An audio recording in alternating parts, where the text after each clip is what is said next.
Venezuela has been making the 2017 headlines for all the wrong reasons.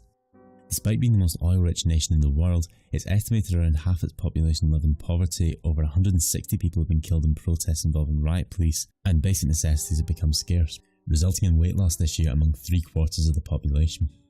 Venezuelans have been protesting largely against their president Nicolas Maduro's authoritarian style of governing and mismanagement of the economy.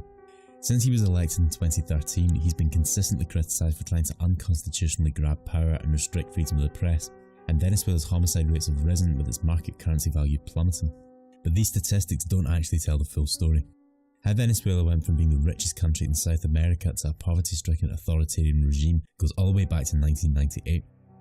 At the time, much of Venezuela's oil riches were already nationalised, but unemployment and poverty were still high.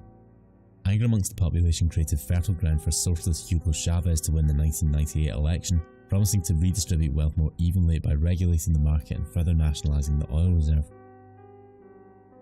Chavez was a revolutionist and former military commander who ran his campaign rallying masses in Venezuela against the wealth inequality and poverty the population was angry about. In 1999, he rewrote Venezuela's constitution in what was known as the Bolivarian Revolution.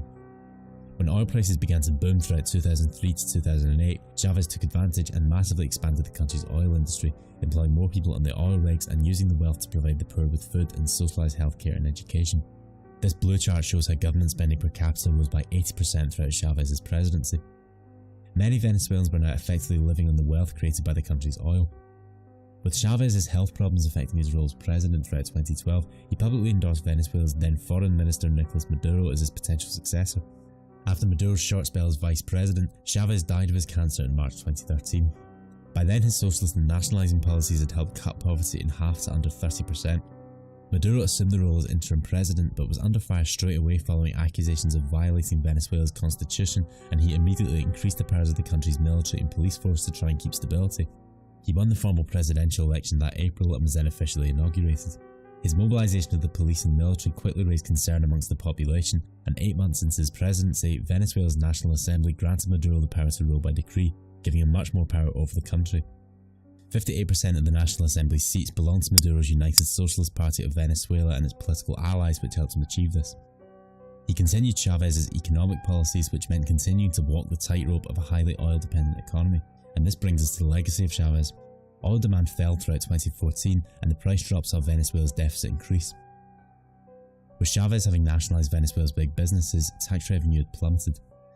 The oil revenue did enough to cover this, but the fall of oil prices meant that Maduro was unable to effectively continue his programs to redistribute basic necessities like food and toiletries, and lack of private enterprise was leaving more Venezuelans without job opportunities. Maduro tried to counter this by increasing price controls, but this largely only had the effect of limiting basic food products to the black market. Suppliers of flour, meat and eggs stopped selling to the state-controlled supermarkets and instead sold their goods in the black market. Maduro has set an official valuation of the Venezuela bolivar at 10 US cents, and this is the basis for the government's price controls. On the black market though, prices of goods are much higher since the suppliers risk being jailed for selling above the official value. Given these heavy regulations, the shelves of state-supervised markets have quickly emptied due to the competition of the black market. The black market's prices have continued to rise though, and as a result the bolivar market value has plummeted as low as 1,000th of the government's valuation.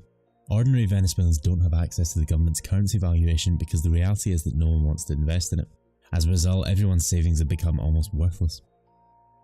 When parliamentary elections for the National Assembly took place again in early December 2015, Maduro's Socialist Party unsurprisingly lost the majority to a coalition of opposition parties called the Democratic Unity Roundtable, who won 67% of the seats.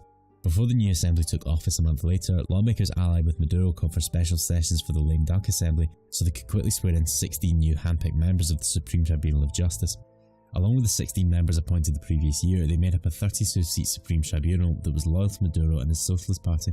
In an attempt to quash their opposition, the Supreme Tribunal voted to seize the new opposition-led National Assembly's powers for itself at the end of March 2017, but this only made Maduro even more unpopular, with accusations coming from the Democratic Unity Roundtable of the judicial branch not being separated from the executive one. Critics called him a dictator, and protests against him in the tribunal significantly increased and continued despite the tribunal withdrawing their ruling 2 days later. Maduro responded to the protests the next month by invoking Articles 347 to 350 of the 1999 Constitution, proposing to create a new National Constituent Assembly which would be able to change the Constitution. Opposition party members called on the public to invoke the Constitution themselves by continuing to take to the streets to protest what they called an attempted coup of power. Both sides were claiming to be the liberators against state tyranny. Maduro's power grabs sparked protests, which themselves have led to more power grabs, creating a vicious spiral. Only one of the 5 branches of Venezuela's government opposed Maduro's move, and on May 23rd the electoral power known as the National Electoral Council officially approved it and later announced that the election would be held on July 30th. The public didn't have a say in the existence of the assembly, they only got to elect its 545 members. Much of the Socialist Party's opposition, both candidates and voters, boycotted the election, and Maduro threatened employees of state-run companies of being fired if they didn't vote for the candidates loyal to him.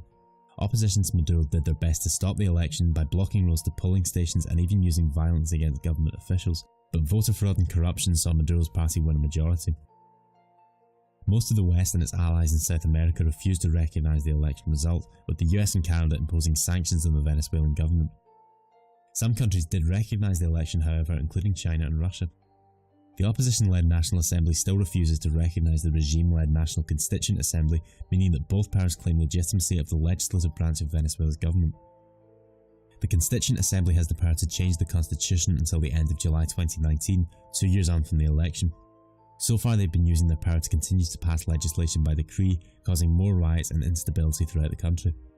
With Maduro refusing to back down despite national and international condemnation, his popularity is shrinking and he may have to use more power grabs to stay in office.